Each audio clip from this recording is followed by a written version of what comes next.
The Academy Awards. Did you see it this year? Are you interested? It's not quite as glamorous and as exciting as it was perhaps in previous years, but nevertheless, did you know there are wonderful connections between ancient Egypt and the Oscars? Take a look at the wonderful award that is given every year and has been since the very first award in 1929.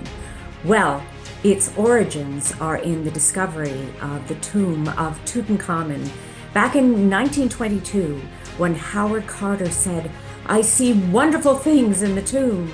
One of those wonderful things was this beautiful statuette of one of the gods of the Egyptian pantheon, and his name is Ptah. I love this god.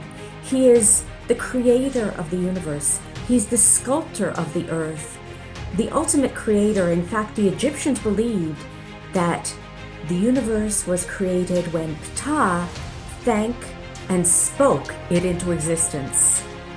Look at the workmanship and beauty of this statue.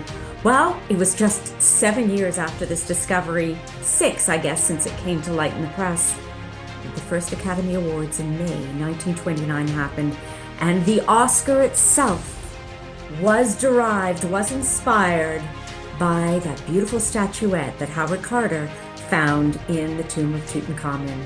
So Tutankhamun and Hollywood, I bet you didn't know there was a connection, except for maybe the Mummy movies, but there you go.